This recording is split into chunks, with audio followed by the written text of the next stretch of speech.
everybody. Well, it's February already, and it's very different this February. February. Every time I look, it's always like -1 or something. It's snowing. Not this weekend or anything. So we don't know if I really don't know if the groundhog saw his shadow or not. But he saw Greg. He saw me. He still ran. What is that, like 6 more weeks or more bands for you to play? Oh, man, look at that ugly guy. Man, I'm back in the hole. So, first thing, he's such an extreme drummer, so first thing is, how was Extreme? There was just Extreme was here. I really enjoyed it, and Living Colour played a short set. They only played a half hour or so. But, you know what? It was, to me, I saw my friend Marty there, drummer. He plays with, like, Don Cristiano and those guys. Anyway, it was like a master class for drummers with guitars and singing. That's like, it was, both those drummers were really, really good. Very groove oriented, obviously, but great fills and a great house mix. I mean, it used to be drums kind of get, in that style of music, the drums are front and center because the beat is the big, pushes the song. So it's a lot of good funk stuff. And I enjoyed it. I like Vernon Reid. Oh, yeah, man. And I know a lot of people, if the only song they're going to know from Living Colour is Cult of Personality, especially now because pro wrestler CM Punk uses it. But they're very funk. Yeah. They're very, like, sort of... They played another song that was a minor hit. I remember the other one. Yeah. But it was funny, Vernon Reid, the singer, made a comment. He said something about thanking the House of Guitars. He goes, thanks for thanking House of Guitars for adding to Vernon's, insane... Vernon's a guitar player. Yeah, insane, obsession with guitars. And he probably bought something or something. And I also... Now, this is the guitarist from Extreme, Nino Betancourt.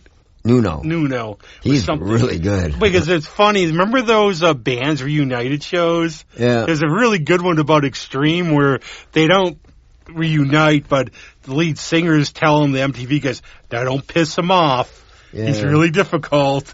It was a Tuesday show, and I'm sure by later shows in that week, because I have to be honest, there were a couple spots where they tried these a cappella things, and, they were 98% on, but there were little things like, oh man, they're reaching for the note kind of thing. But, all in all, they're pros, so they pulled it off. But I bet you they're going to work on some of that stuff because, it was the only thing I noticed though. All the playing was extremely good. Gary Chirone's a great singer. It's interesting about the Van Halen thing with Chirone because I read a book with interviews with Eddie Van Halen. Eddie's difficult a little bit and eccentric. Yeah, I'll bet. He actually loved Gary Chirone. Yeah. Because he said the thing with Sammy Hagar took it as work. So at 8 o'clock at night, he quit, where Eddie would want to sometimes just go on. But Gary Chirone, he had him live in his house. And he would just play it. He really liked him. Right. So even though supposedly, and Gary Chirone says they didn't fire him. He decided to quit. He just said it wasn't working or anything. Yeah. Well, it was a strange match. But, well, they had a guy who could sing, but maybe, there's always the chemistry thing. I actually have, it's on a cassette, but I still have it. And it might have been a radio broadcast, I can't remember. Because I used to record a lot of that King Biscuit stuff. And the King Biscuit, the Flower Hour. Yeah, but this was maybe older than that. But it was whatever era Gary Chirone was with Van Halen, 90-something? Late 90s. Yeah. So anyway, it's them live in Australia. And it's Chirone singing. And it's really good. You can't take away from the fact that he was a good singer. And there's a novelty thing, too, trying to hear the others, the Hagar and Ross songs with his voice. I get a kick out of that. It's like with Live Evil hearing Dio do, like Ozzy. I am Iron Man! Yeah, right. Or anything like that. Plus, I get to tell my Extreme story, which I always want to bring in here. So when I was in Russia, the last days of the Soviet Union, and I'm in a hotel in Moscow, and they had MTV Europe, and that's where I first saw Extreme, and the song was Get the Funk Out. What a great song. And that's how, and so it was weird for me because I saw Get the Funk Out, and I'm thinking, this is kind of, so what do I hear back here when they break? More than words. Yeah, right. Well, The Hole in My Heart, too, was the other one. Yeah. There's another one. Well, that's a much better song because that pushes a little more. But you know what I thought was really nice? They did More Than Words, and they stopped, for a second, and he talked about what happened at Kodak in the beginning of the year there with that accident, attempted genocide thing. John, I'm just breaking my friend, John Adams, has been on the show. Yeah. He's been Ubering. He was across the street. Oh, man. And he saw it. Oh, wow. And that had to be surreal. And the thing was, there's a guy he's trying to pick up, and the guy wants him to cross the police lines to get him. He's like, "Yeah, right. Come to me." So he dedicated it to the family of the people that were killed, and I mean, it was kind of a weird first thought for me, but the first thought I got was, man, this family's probably got free carte blanche to every show ever here, And it's like I actually thought about like the two kids that you're just going out to have a good time. It's some insanity that happens. Yep. And we'll never know. It's like could have been. It's not like something that would be a target, But no. But I just think, and then people being stupid people that they are sometimes. They're going to say, oh, that jam music, oh, it attracts weirdos, and stuff like that. I hope that doesn't happen. No, I know. Like, one of my friends always goes to, Mo every New Year's Eve. He didn't go this year. And he's just like, yeah, they like to dance. And I always say, it's not my thing, but if you like it, you like it. I love that stuff. I have to admit. I don't know. I like that noodling and the spacey stuff. In fact, I'm going to be jamming with some other guys. He's starting the promos already.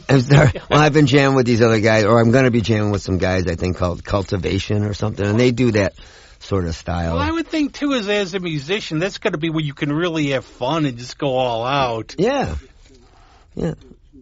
So, I don't know. Yeah, things are ramping up for me. I'm just sort of like, instead of getting less busy, I'm getting more busy. Phil Collins of our era, I swear. Yeah, well. Plus, he's got a hot dog cart. He serves white hots outside after the show. Yeah. Stop on down. I'm sure I'm going to get some band people upset with me. What? Another band? How many days of the week are there? Yeah. Well, I got to you teach judo and you do the show here. And I got the Scrabble thing on Tuesdays that I skipped for the concert. But actually, one question, it's a follow-up because you did a Spinal Tap and you exploded for the last show, trying to carry on. But one of your thoughts, one thing we talked about a little, a lot actually, was stereos. And you remember, growing up, some of the stereo, because I guess Bob's was one of the first. Do you remember, what stereo shops you had around? Well, funny you mention that. And equipment shops, too, is well, yeah, because I was going to say, the guitarist that plays with Brian Lindsay now, Lloyd Gala, his dad had Gala Sound. And that was another big, like Bob Hyatt's. It was another big stereo store that was high-end stereo. There was that. There was, Lafayette. I used to go to Lafayette Electronics a lot, and they started having some pretty cool stuff because there was one down near my house. I'm trying to think of what else there was, though. There was a place in East Rochester. I'm not sure if he's still in business. I did some work with him. I bought some Bose speakers from him. But he had a mix of older and newer stuff. But he had the Marantz stuff and Sherwood and all that kind of tried and true amps and speakers and things. And he was right on Commercial Street in East Rochester. But I honestly don't know. The one I remember, actually, and I do have to do a shout-out to the Sound Source, which is around now. Oh, yeah. Go because they're one of the sponsors of the Great Baron Show, the Rumble, so I got to just say, cool. You know what? That reminds me. Thank you. I got to stop in there on one of my days off and There's some of them to nose be on around. the show, too. I could. Well, I know Hannah, and I guess Chuck took it over a couple of years ago, and I guess Steve says he's doing a real good job. Yeah, they have some nice gear in there. They have some used stuff, some new stuff. I'll tell you, that place, when you walk in the back door, if you're astute and you look around at what they have sitting in the back, and sometimes they just have signs, either free or I picked up a disco-y light. It didn't work quite right, but it still works. It was free, so I got that. And then I got a really nice drum case for $15. I mean, did you go knocking on the back door? And actually, it's funny because when Hannah had her shows, especially when they were doing the Little Shop of Horrors, there's always somebody who's gone to the first shows see her. So, don't you work at the Sound Source? Yeah. But the one I remember was Duke Spinners. Oh, yeah, my first drum set. That's the one I remember the most that I used to hear about. My first drum set came from Duke Spinners at Lexington and Dewey. That's where it was from? Yep. Because I couldn't figure out exactly where it was. Well, that was later. He was on Main Street first, I believe. Or maybe it was the other way around. No, I think he was... I think he was on East Main. He was at... He was at... Wait a minute, I'm trying to think there. Dewey and... Sorry, Driving Park. Driving Park and Dewey.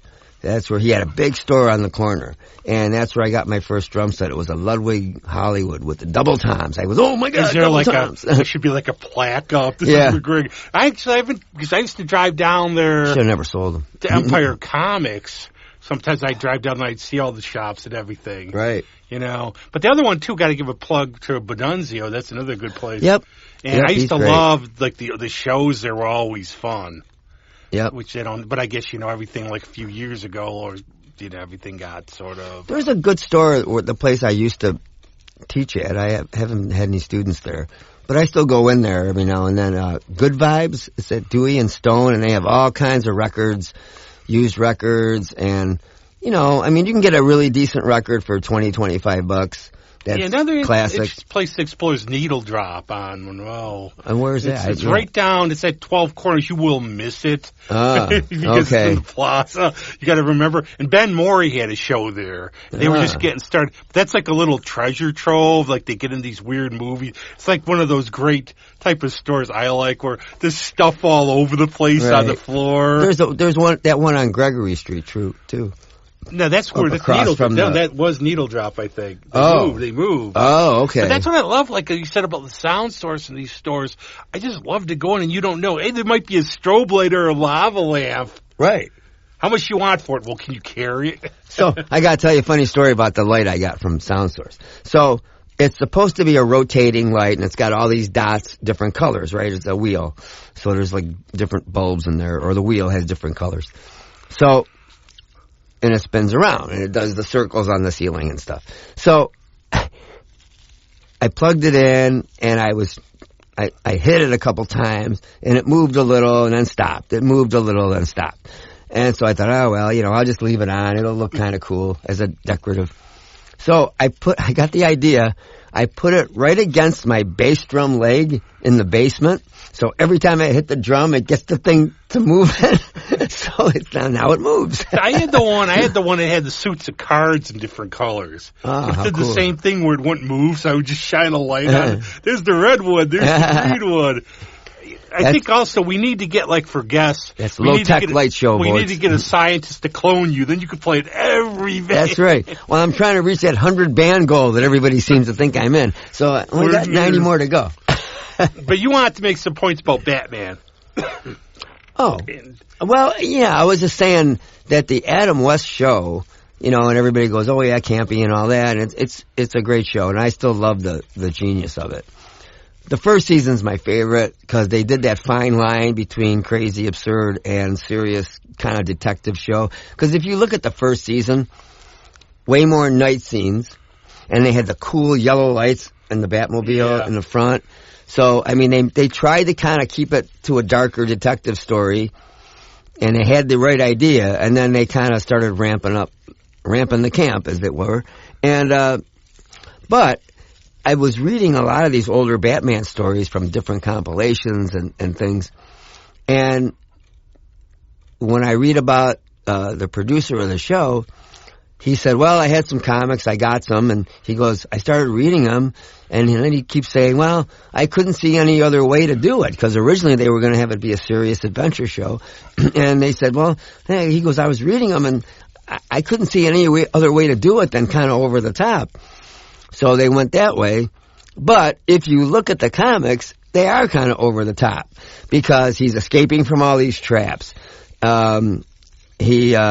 Robin's always making these goofy puns, and even Batman, while they're fighting, you're going to take it on the chin, and he's hitting them, stuff like Especially that. Especially in the 50s. Like, you go back to, like, the real early ones, it's hardcore crime. Yeah. But you go through the 50s, and that's when they had all, like, the Batman of Zur-En-Arr, which was like this guy in another world. Right. Well, you got the comics code and a lot of weird stuff start happening. Imagine like if the Rat Pack did a Batman or a Justice League Oh, movie. man. Sinatra would be Superman. I'd say Dean Martin would be Batman. Who'd be Green Lantern? Probably Peter Lawford. No. Yeah, it would be good. What Peter Sam Lawford. would he be? Would he be Green Lantern or would he be Martian Manhunter? Yeah, there you go. Because you have a guy in the 50s like that who's like hiding his identity because of segregation, all that garbage.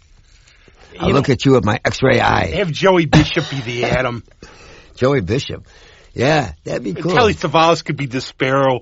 He'd be Telly's like the best over-the-top villains there are. He would have been a good Lex Luthor, probably. Oh, no, he would have been great as Luthor. I think he would have taken it over the top and everything, too. It's funny, I was reading, these Google things you see, every this show or every this movie or costume ranked worst to best.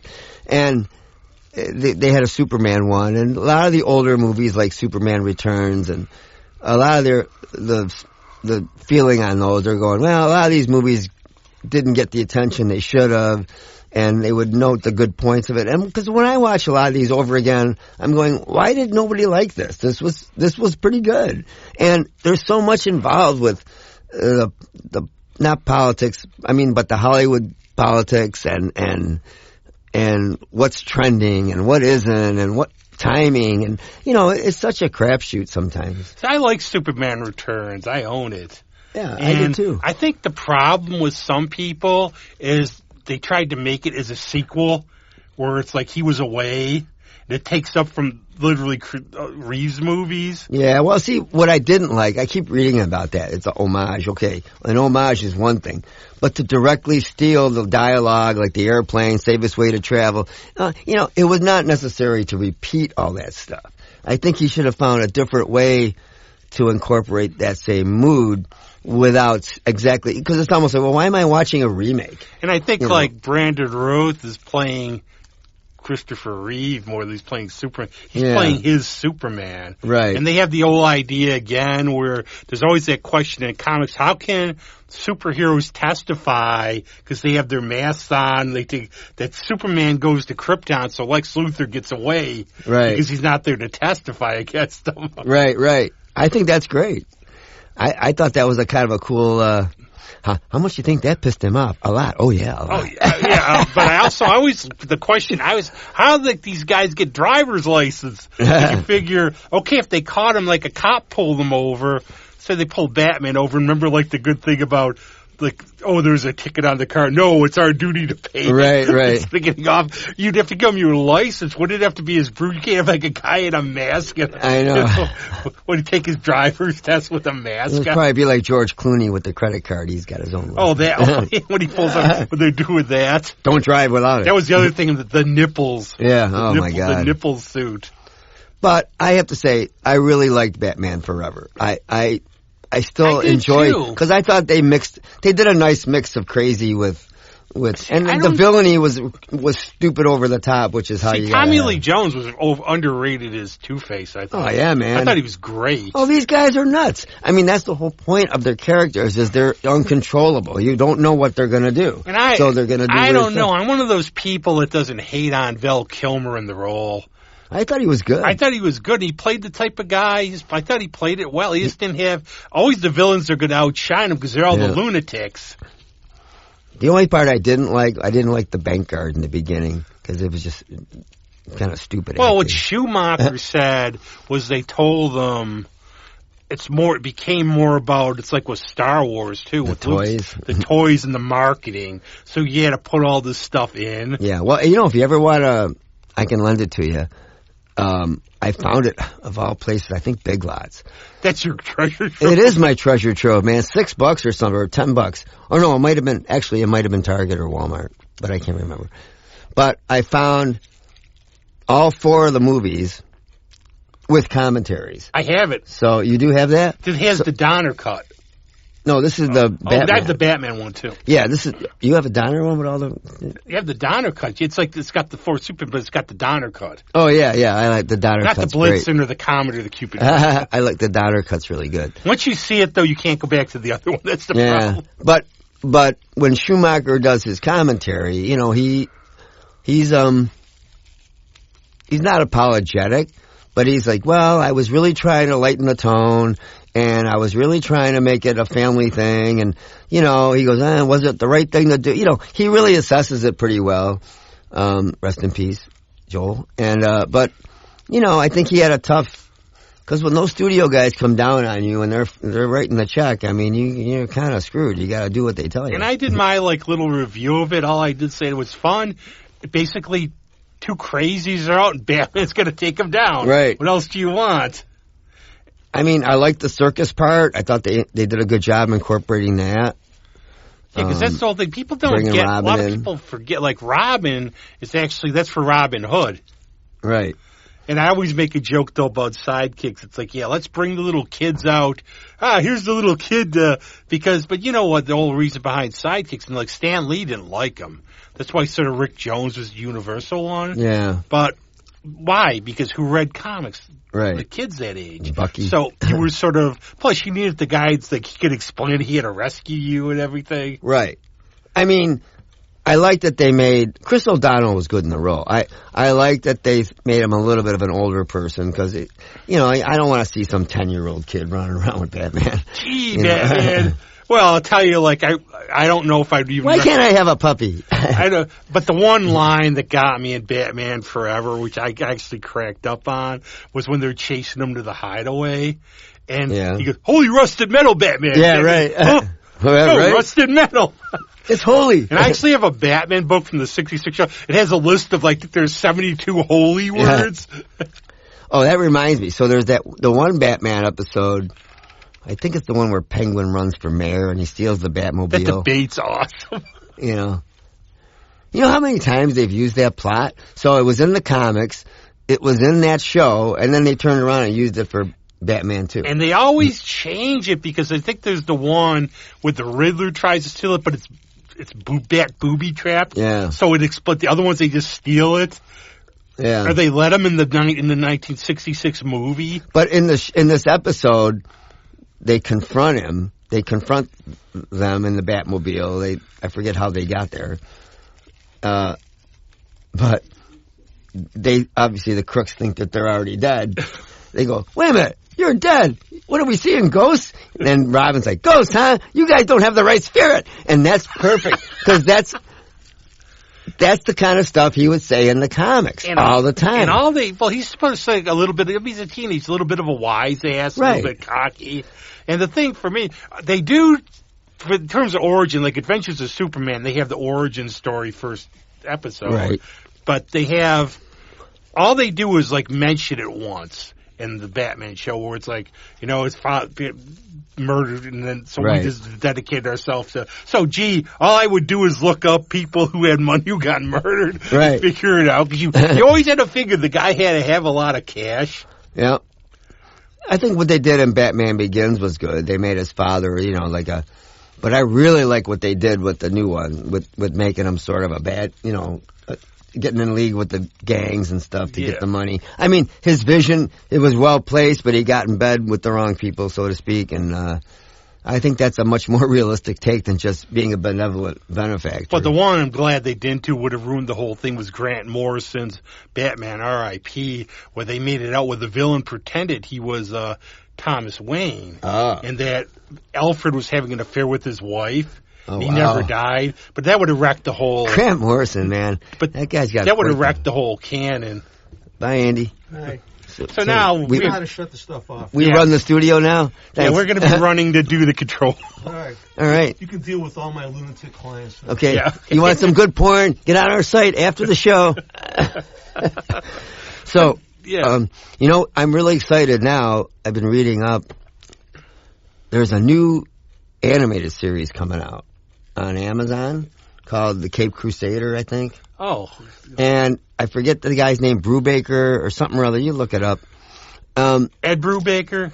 Yeah. He's a writer. Yeah, he's at the helm of this thing. And he said it's going to be gritty. He's a crime writer. He said people are going to get punched on screen, as he puts it. He said it's going to be like what Bruce Timm wanted to do but couldn't because of the networks or whatever. And Bruce Timm says it's going to be great. It's film noirish. It's like cleaning products in the hall. super film noirish, and it's going to be really, really good. Do you have what's the 1970s series with Adam West and Burt Ward in it? What, the Return of the cartoon? Justice League? Well, I have those. Yeah. I have those. I don't care. I love those. They're so stupid. Is that the Casey Kasem doing Robin? Yeah, with the Mordred water skiing and all these. I don't know. I mean, you got to take them. Don't take comic books so seriously. You know, the Filmation cartoons are like a legacy because they're just so. They're so minimal, and it's all the stuff we watched, and we just thought it was the nuts, you know. And also, I picked it up when I was with you in Litvack at Archive, where they have that cool Batman. The last time Adam West and Burt Ward, I think Julie Newmar was Shatner was Two-Face. Was that back in the Bat? Oh no, I have that. Oh, and then back at the Batcave was the live one. Yeah, where they came back. I have that, the one with Shatner. Well, I heard from a couple people who went to cons that said Burt Ward and Adam West made up later on because they had a lot of. Because I guess there were some signings where they had like a wall like this between them. Oh Jesus! Because I don't know if I'd recommend reading Burt Ward's book or not. Yeah. Take a shower afterwards, basically. Really? Yeah. Well, you never know what these guys do. Okay, so radio trick number 1: making fire on radio. Yes. You never know what you're going to get. Now, don't you feel nice and warm and toasty now? Okay. That's it. Radio trick number 1. All right. And he didn't trust us. You don't litter in the studio, do you? He didn't trust us. Hey, I'll pick it up later. But so I've read it. If you want to borrow it, I just finished Ian Gillan's bio. Oh, I'd love to read that. I'll bring that in. And the thing is, I'm going to say, now, never meeting the man, he comes off as one of those who really bends over backwards, shall we say, not to say bad stuff about people, because you could probably guess who the most interesting character in the book is. He has a wicked sense of humor. His sense of humor is so funny. Some of his lyrics. Yeah, like nobody came, no one came for miles around. That's all about. That's what that song's about. He said it's what every band fears. Yeah, we're going and there's nobody there. And what was his other song that was funny? The Farmer's Daughter. There. A lot of his songs are funny though. I mean, knocking at your back door. He's like that one song, anyone's daughter. He goes, "'Cause I got the farmer's daughter." It was nice. There's another really funny one, No Laughing in Heaven, where there's this guy trying to be good who's been like a scoundrel. He gets to heaven, he realizes it's no fun. Right. And they all go to hell. It's almost like that Twilight Zone episode in reverse. Yeah. But what's cool, too, like a couple like Richie Blackburn ones is like, he's got a really sort of nasty sense of humor in a lot of ways. Yeah. And, I've never met the guy, and I've had like, read accounts where some people he's like super cool. You just got to get him on the right day, and I guess he hates you're great. Like if you come, hey, what football team are you following? Or ask him about music, he might like talk to you. But one of the things he did was like Roger Glover, they all like had the venereal diseases on the road. Oh man. Like he said in the old days, he said, but Roger Glover wasn't feeling well. And like, so they had it where I don't know, the doctor won't tell me. So they're going to get like he's going to skip the gig. What Richie goes to Ian. He goes, if he's sick, he should play because if he dies, we can cremate him in front of the act. But I never realized this. Now, did you go to Purple? And this is a long time ago, so you might. Did you see Purple on Perfect Strangers when they played at the War Memorial? They played with Blackfoot. I don't remember. See, what I don't remember is they played. I guess they had a huge problem in Purple with Richie doing encores, and sometimes they couldn't get him out. Sometimes they would grab the guitars from the opening band or come out as a foursome, and they couldn't get him, or they just be reluctant. What Richie would always say was, "The audience doesn't deserve one tonight." That's so stupid, stuff like that. I mean, most of the time encores are written in the contract. I told that to somebody, and I deflated them because that burst their bubble of their favorite. But I can't remember because what happened. It was like when they played, I'm glad I saw the Mark II lineup. And when they played, it was like almost like they signed to play an hour and a half and they played. I can't remember if they did an encore because what they did was the lights came on, then they went off, everybody's cheering, and they stayed off. Then they went on, everybody's booing their heads off because nobody came out. Oh, man. But he's like, I mean, like, there's a lot of funny stories about Richie, obviously.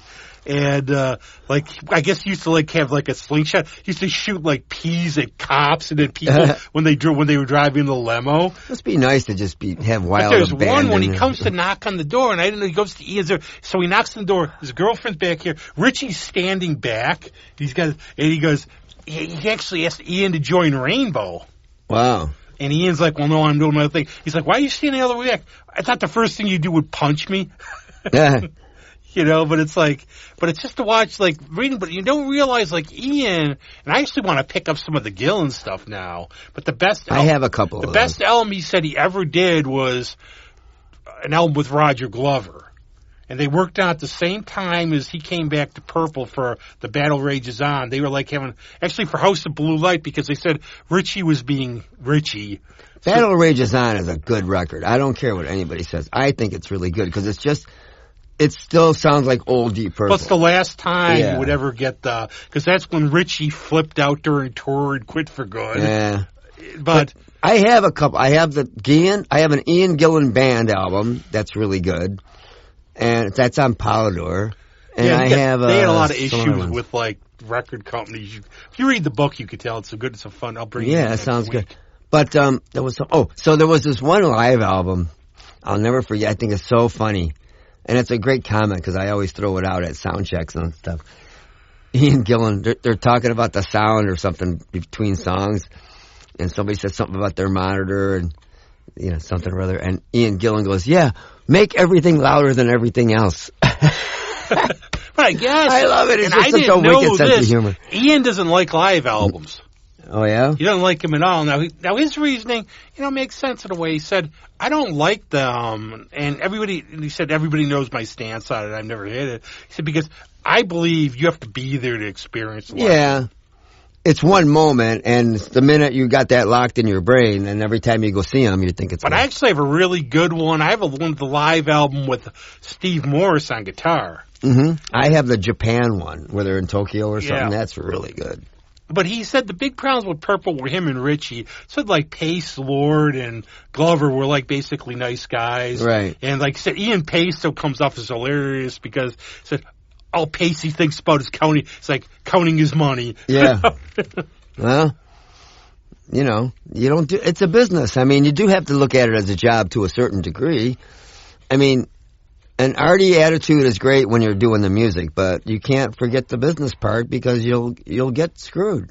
I mean, like you do your Jazz Odyssey, then you do your cover bands. Yeah, I do whatever I can do. I mean, it's not big money by any means, obviously, but $100 or $200 every couple of weeks, it's there, I gotta have it. I always use the Burt Lancaster example because Lancaster would, and Clint Eastwood in a way too, where they would do their action films, that would be to fund like their arty films. Right. Like I think what you do is you try to get popular and then you can start doing the arty stuff for music. Hey, you go on a limb and you make a film for film people. Yeah. But it's like, there's a lot of good stuff. But I didn't realize, like, there's over, like, 10 albums with his Gillan band. He also had the one Garth Rocket. That one I don't know, wow. It's a side project. The Javelins and all these other ones. I have this other one, I think I got the Ashton and Lord one, and then I have the Ian Gillan Band, but I think there's one more that I might have that's like, I don't know. I can't. The one, yeah. No, but I mean, if you listen to their, the first two albums don't count because that's the other singer. But those are so way different, and with Help and Hey Joe and all kinds of weird covers. Working out and like they Book of Tally. You're like, what's going on here? It's all these like psychedelic jams. They were trying to do the Vanilla Fudgy thing, and that was big at the time, and that's kind of what a lot of people were emulating. I guess there was a big inspiration for them, too. Oh, yeah, man. They were big. People don't realize they were opening. I mean, they were headlining, and Zeppelin and guys were opening for Fudge. I mean, it was nuts. But there was one other thing I wanted to... So I bought this one album. I was at... we were at Grassroots or maybe True Music. Was that a music store or like a something shop? It was a music shop. And it's a Deep Purple... Made in Sweden live thing, and it's really good. And It's a double album, and it's, it got Speed King and all that stuff. And it's really good because it's a different versions, different, not American, and it's a really good album. But there's this other album I have that's just a mix of Deep Purple, but the picture on the cover, you can tell it's obviously a cheap knockoff by some, K-Tel thing. And it's like the picture on the cover that has Glenn Hughes and Coverdale, and they're nowhere on the record. That's like the time Ian McLaughlin, bless him, he's passed unfortunately. He played here at the German House. That would have been good. I wish I would have seen that. I got to know him, which is really cool. Oh, yeah? He's a great guy.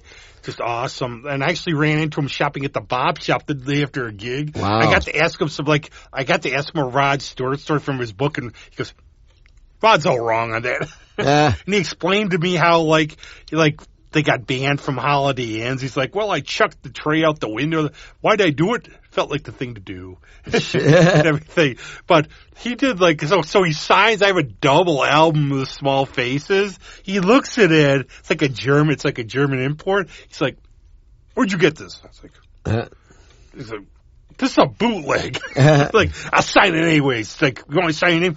Rob? I had a manager named Rob who ripped me off. No, he was awesome. Yeah, that's the thing. You can't go to everything. I mean, that's the thing. Right. I mean, a lot of these guys, they have good experiences, they have bad experiences. But the short time that I did traveling, I was on the road for a good 6-7 years. And, granted it was more of a show bandy thing. But, I liked hotels. I liked having everything. That's one of my things I just love, though. Imagine, you read someone's book, like I read Rod Stewart's autobiography. You can get it clarified, the stories by a guy who was in it. Right. But he said, the whole story was they got kicked out of the Holiday Inn. So what they did was they checked in under different band names. But he said Rod's wrong because Rod said they checked in as the Grateful Dead. He goes, no. Did he explain why they got booted? And he goes, no, we checked in as family. Because why? They were on our label. Then they chucked them. Wow. You imagine? Then we checked in as Fleetwood Mac, and I'm like, which one are you and Stevie? Oh my God. No, but it's just cool too, being a fan, coming around, and you meet somebody's stuff you like, and they turn out to be cool. Right. Some musicians are good musicians, and they like what they do. And I think a lot of this self-loathing that you get into, I'm not really sure why it happens, but you're probably lonely, and it's repetitive, and it's tiring.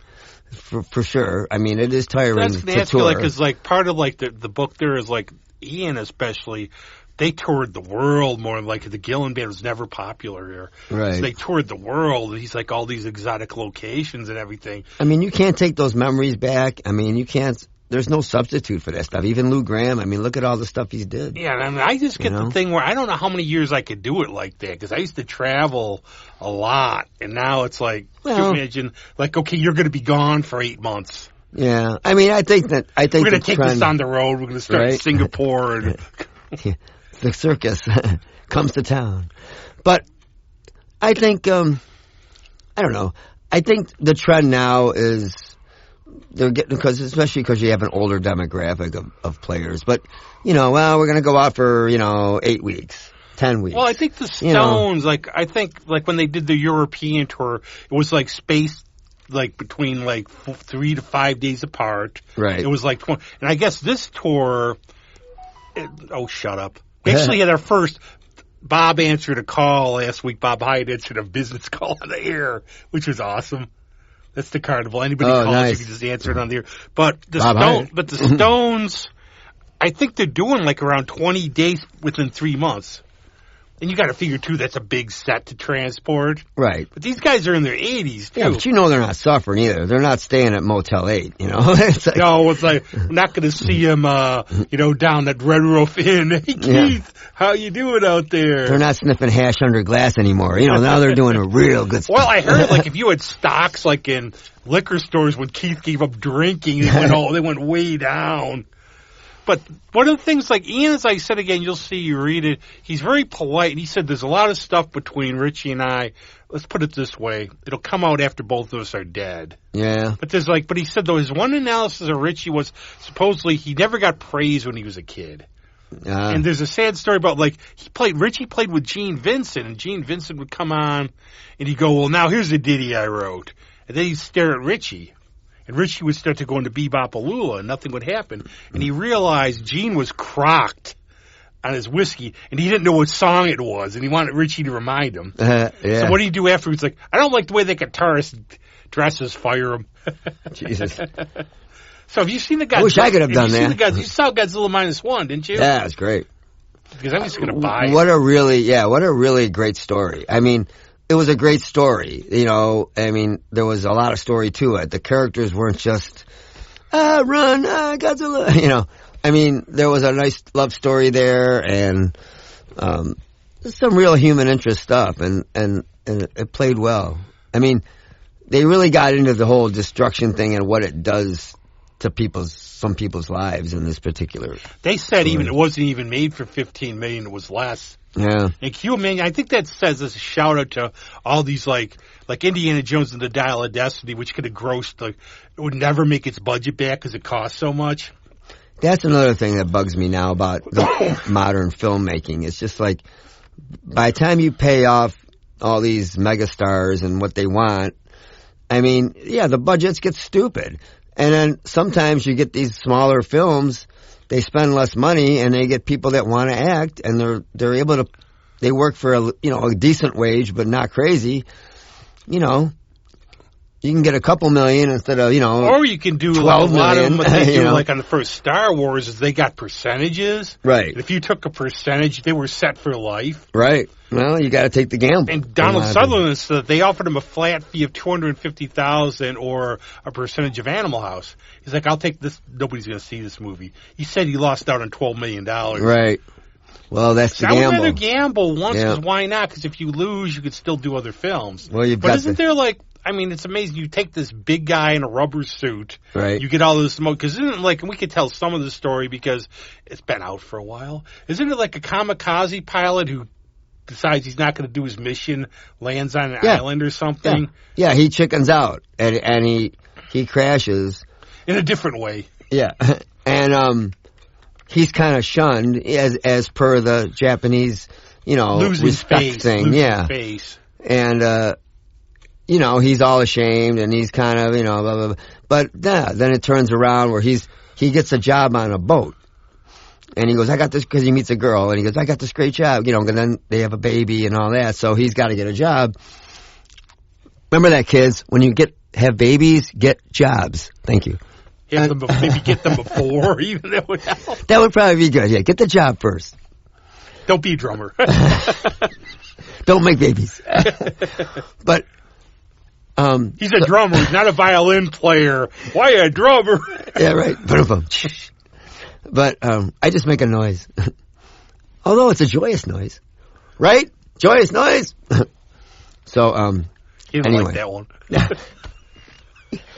So anyway, he gets, oh, I got this job on a boat. And what he's got to do is they have some kind of gadget and they can hone in on the mines that are left over from the war. So then they blow them up. So it's pretty interesting.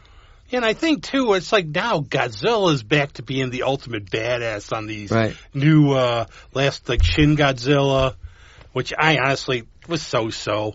But he's a force of nature now. He just doesn't care. Yeah. He's just running around killing stuff. But do you have like like some top ones from the whole series of Godzilla?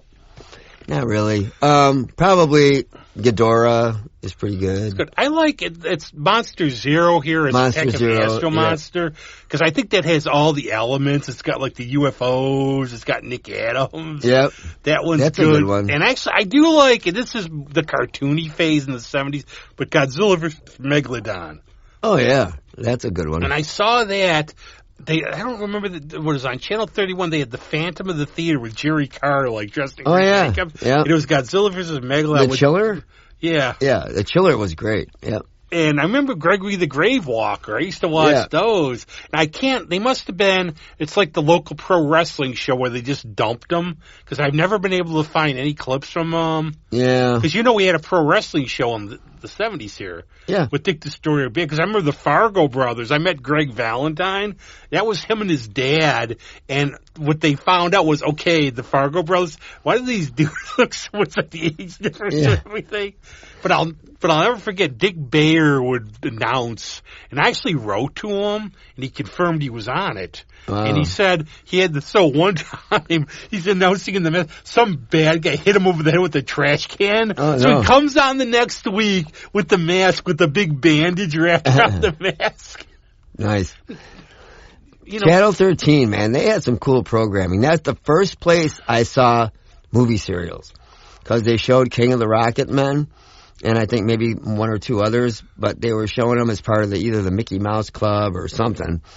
And man, I was hooked. As soon as I watched those things, I was just like sat there and go, man, this stuff is cool. They would get them, and also, you ever on TCM, they'll have them on Saturday mornings. Yeah, which is a good spot to put them. Which I think is good because my dad would love them, and he'd have his Bowery Boys and all that, or the Sunday morning. But I got into, I don't know where exactly. Yeah, Channel 10, I think, had Bowery Boys on Sundays.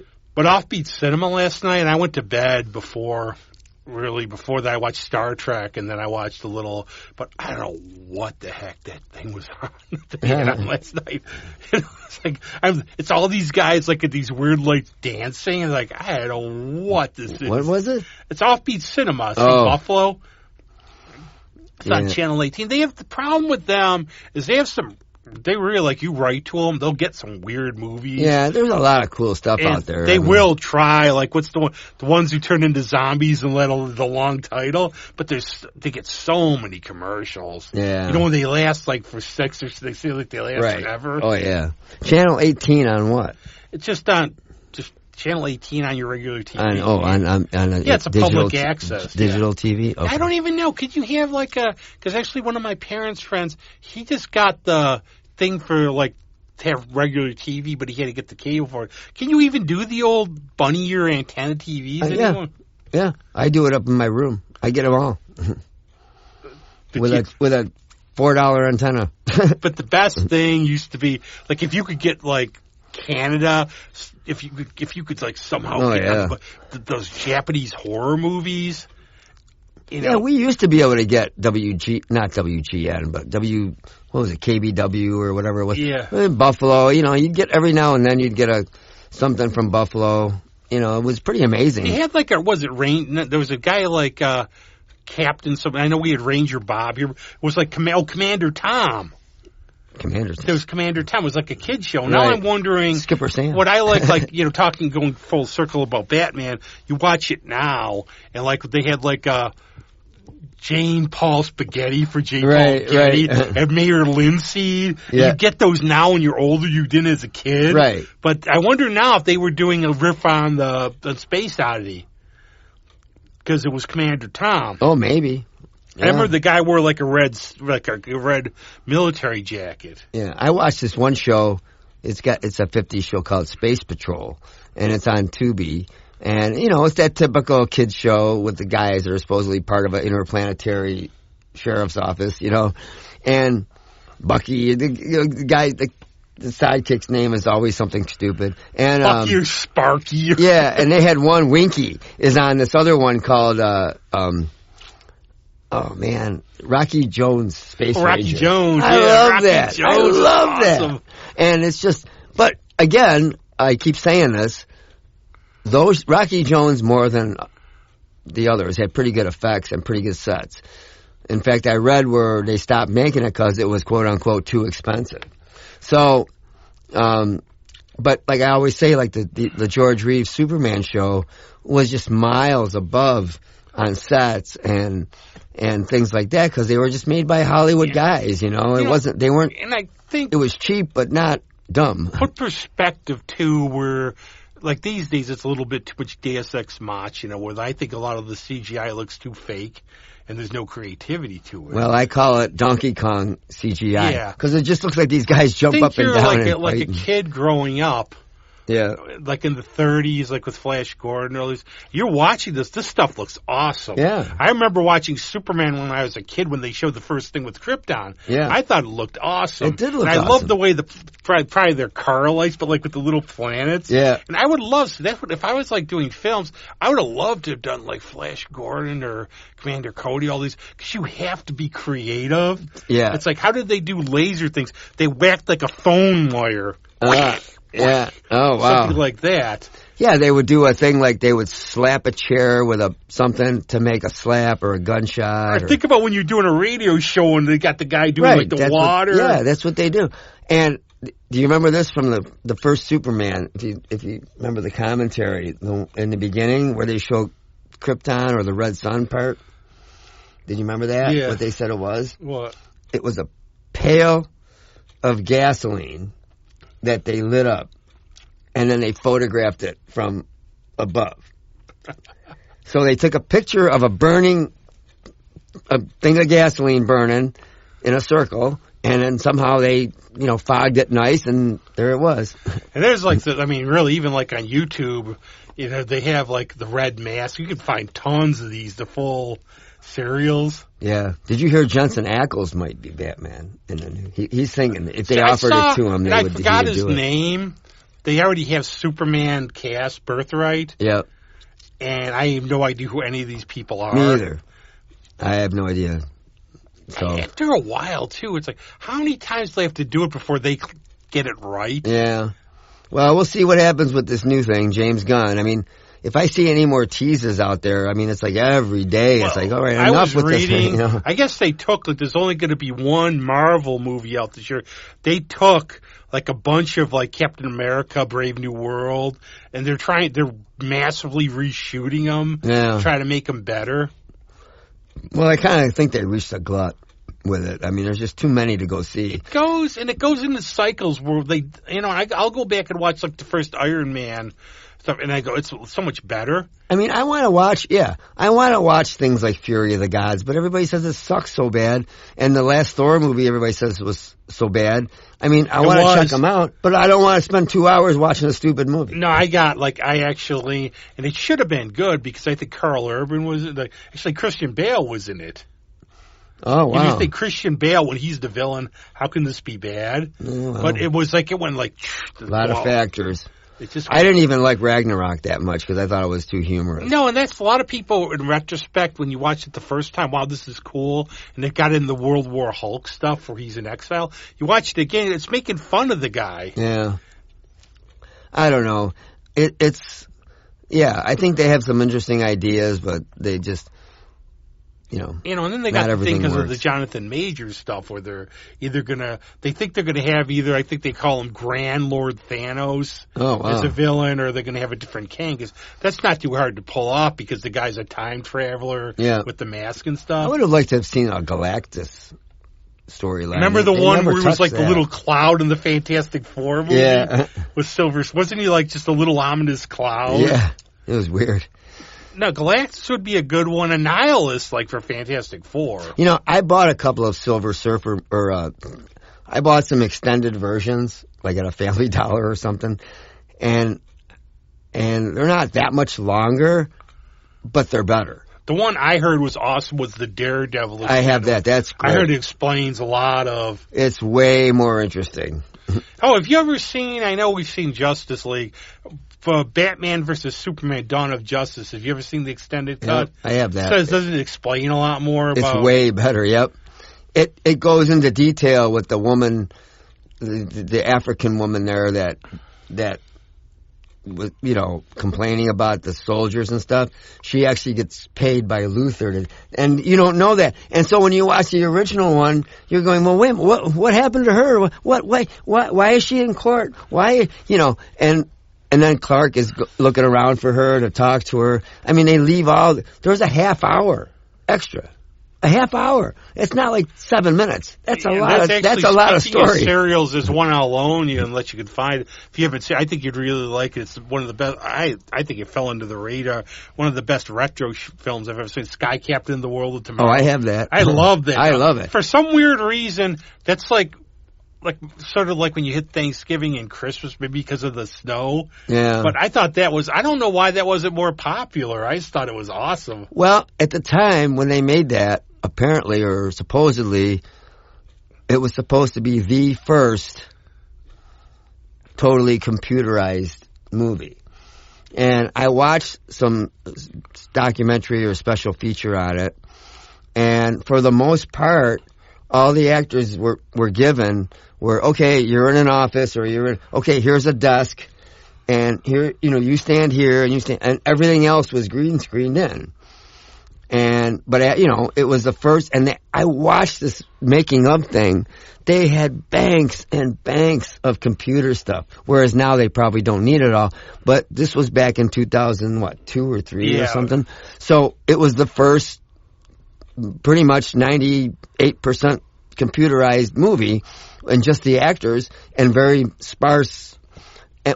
And they ripped off that great Superman cartoon with the giant robots, and oh man, it's the best. And they did it. Everything was like, so if you were to it was like really a better effects cereal. Yeah, you could picture this is in the cereal. Oh yeah, man. Except they'd be little tin plates coming after you. Yeah, man, it was a great movie. The little laser gun, and the whole thing with the heliport.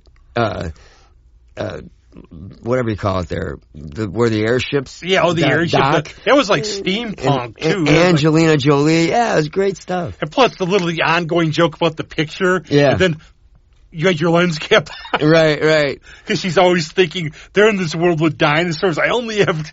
Yeah. And, well, take one. You have your lens cap. I know. Gwyneth Paltrow was great. Well, that was just that was a great movie. Go check it out sometime. I found it in a bargain. So. I think I have a couple versions of it. Then Laurence Olivier was the villain. Yeah. I'm going to have to watch that. Maybe I'll dig it out. Yeah, I always, like I said, I don't know why, because it has nothing to do with the holidays, but it's like one of my holiday movies. Yeah. It has that feel, like with it's got a nice 30s feel to it. And that's what they were going for. Everything. You didn't go see Casey and the Sunshine Band, I take it. I did not. I was going to say one other thing is like a little touch on the Beatles, because now that's all the Ed Sullivan show is like, I believe it was like 60 years ago. Yeah. But I keep picturing, because I listen to Breakfast with the Beatles on the way here all the time. Can you imagine, like, these days, they were only, like, in the public eye for that long. These days, they might have done one album. Right. It's crazy. I mean, you're going to hear a lot about that this month, probably. I wonder if partly, though, it says like new music is crap because I don't know. I mean, the music's always changing, and I could sit here and whine and all that stuff. The way it used to be, but stuff's got to change. I mean, there's still stuff out there though if you look for it. There always is. Yeah. I just bought an album by the Rival Sons called Dark Fighter. And because I've been reading about it, because again, I get this classic rock magazine, which is a UK-based magazine, and I have a subscription. So there's no ads, there's no politics, it's all music. And, aside from the interviews with the bands, they'll have a RIP section honoring anybody that's passed away. They have all kinds of, they have all kinds of, ads for gigs in the UK that all these bands are playing, and you're like, wow, there's all these cool bars and clubs. That's to me, Mojo. Yeah, I used to get. Actually, they had. Unfortunately, they curtailed it. They had the best deal for a subscription, and you got those CDs, right?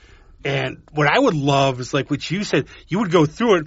It would be playing at this club, and like, why aren't they living over there? Yeah, I know. But some of their reviews nailed me. Like some of their like instant classic, and I get this going, oh wow. There are no bullshit reviews for the most part. And they said this Rival Sons thing was really, and I said, okay, I'm reading enough about these guys. And I got it. It's really good. Yeah. It's quirky. It's kind of Queens of the Stone Age-ish in some parts, but it's very quirky as far as it drives. It's got weird melodies and really cool chord things, and it's just very entertaining to me. Yeah, and but a lot of those, the thing about those CDs too is they weren't little just gifts either. They were like quality, right? Like they would do like a homage, like the Quadrophenia with all these different bands influenced. You get Mose Allison and all these others, right. And I also picked up this Whitesnake Does Purple Speaking of Deep Purple, it's Coverdale, and he's got a bunch of guys I don't know, but he's got Tommy Aldridge on drums. So that was enough for me. So I got it. It's all live, and they do Burn, and they do Mistreated, and they do a bunch of some Whitesnake songs. But it's a good album. It's a live album. It's got a little bit bigger guitars, a little more modern style arrangements. But the thing is, even on Burn, Tommy Aldridge doesn't even touch the Ian Pace parts. He just kind of plays right through it and does a few little fills. Well, that's like they said. You cannot cop everything else Ian Pace, man. About Kiss, like they said. And it was funny because Ace Frehley would watch and play. Yeah. Like the guy can't, like Tommy Thayer, he can't hit like 100,000. He can't hit the solos like Ace does. Yeah. At all. But like, remember I love early Whitesnake, especially I think like wasn't John Lord was in it, wasn't Casey in it? In fact, I just got a remastered one of Ready and Willing, I think it's called. Yeah. That's good. That's really good. Yeah, when Pacey and Lord were in it, and Bertie Marsden and all that. That's all I could call him is Pacey, because that's all Ian Gillan ever called him. The only bad thing he says, like the big problem with him though, was when they first met, like in the late '60s, he had a bad problem with body odor. I think everybody had a problem then. Yeah. So too much. We want to keep you wanting more. So we've already blabbed like an hour. That's right. But okay. How are you? Is there anything about rumors with you for the Super Bowl with Taylor Swift? Oh, that she might discover me and dump that really big, hunky, handsome guy? Probably not. You sure? I've heard this like a lot of times. No, I like Taylor Swift. And I always make fun of her because we share a birthday and everything. And I don't know, when we get to the point, like, I hope, one of my hopes for this year, probably a bad year to hope, is can we just stop arguing about everything? But I want to hear her song after she dumps him. That's going to be a classic.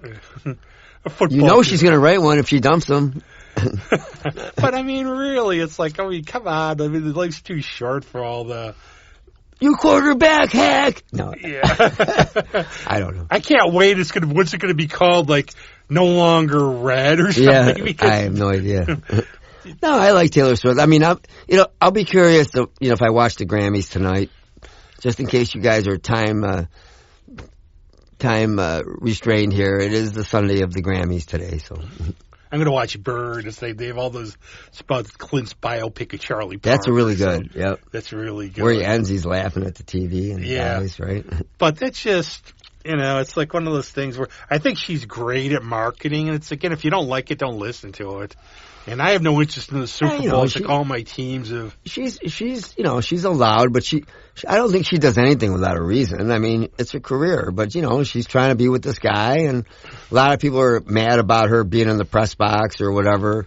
And it's like, look, and what I said to somebody, I said, well, I think the reason people get upset about stuff like that is she could afford to buy her way into the press box, but I think people get mad that they just let her in because she's dating the player. Well, look at it this way. She's family. I mean, those guys' wives go up there. You could pay, like, what was it, like, how many grand to see one of her shows, or see her for free during the Super Bowl? Right.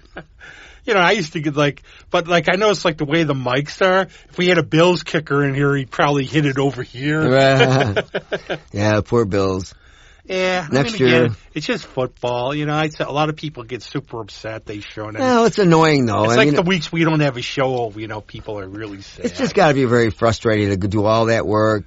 Well, I'm a Vikings fan, so it's Don too. Come back on top a bit and then lose it. That's hard. What are you going to do? But what's coming? Everything's coming. Oh, and by the way, our own Adriana Noon's on tour all February. Nice. And Where? she was just in. You could look it up. She's in Massachusetts, Ohio. Oh wow. But she's playing at Abilene with Anna Smirk, who's an Australian singer who she's touring with. She's playing on the 10th. Oh, good. And there's a whole bunch of other stuff coming up that. Good for her. And for you, well, Greg's you're filling in for Sue, you're doing this, and you're going to play with Extreme probably. No. I got a good band coming up with Susie Blair and Don Blair.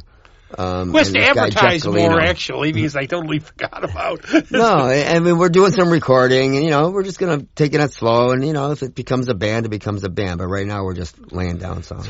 Everything. It's like, next you mentioned Coverdale will hear this, and after this, you want to form a band? Yeah, I wish. Well, no guts, no glory. At this time, it's like, the more I play, the more you play. Okay, now how can we leave it? That was the best advice I've ever heard. Keep playing. I thought this was perfect. Now, I remember and I always joke with Adriana, our friend anniversary is like on Valentine's Day. And the reason I met her was because I saw Happy Hour in Abilene, and it was -12, and I was supposed to go other places. I went outside and no, I'm going to stay. And it was every year.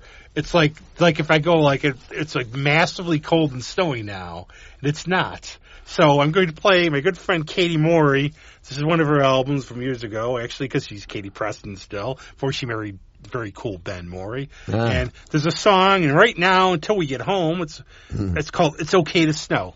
So when we're not driving or coming to the podcast, it's okay to snow. But for now, we have a nice warm fire. That's it. See ya. Bye, bye, bye, bye, bye, bye, bye, bye, bye, bye, bye, bye.